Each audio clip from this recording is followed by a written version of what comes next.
Channel کو یہاں سے سبسکرائب کریں اور یہ بیل آئیکن پر بھی کلک کر دیں تاکہ ہر آنے والی ویڈیو سب سے پہلے آپ کو مل سکے۔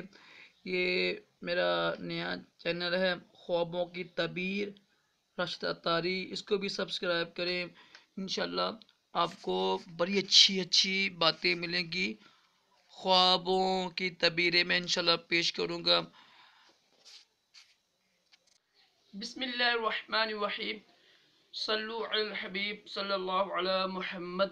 راشد عطاری خواب کی تعبیر لے کر پیش خدمت ہے۔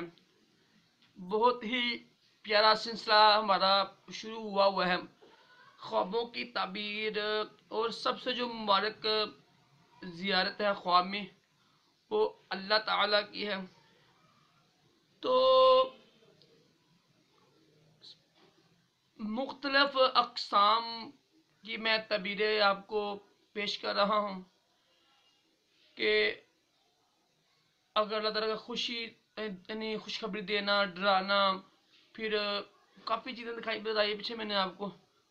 آج ہم بات کریں گے اگر کسی نے اللہ تعالیٰ کا دیدار کیا خواب میں، کیونکہ بیداری میں خواب کا دعویٰ کرنا یہ کفر ہے، کیونکہ یہ صرف ہمارے نبی پاک صلی اللہ تعالی علیہ وسلم ہی کو نصیب ہوا تھا، کسی بھی انسان کو نہیں۔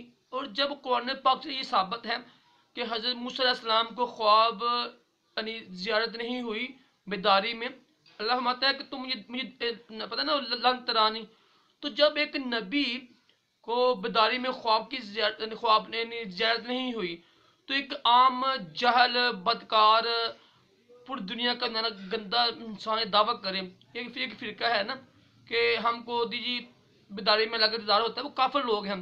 یہ میں نہیں کہتا، یہ علماء میں لکھا ہوا ہے نا کتابوں میں، تو ایسے لوگوں سے بچیے۔ اگر کسی نے خواب میں دیکھا نا کہ وہ شخص اللہ تعالیٰ کے سامنے سر جھکائے کھڑا ہے، تو یہ اس امر کی دلیل ہے کہ وہ نا غم آئے گا اس کو، ایک غم کی دلیل ہے، کیونکہ اللہ تعالیٰ کا فرمان نشان ہے۔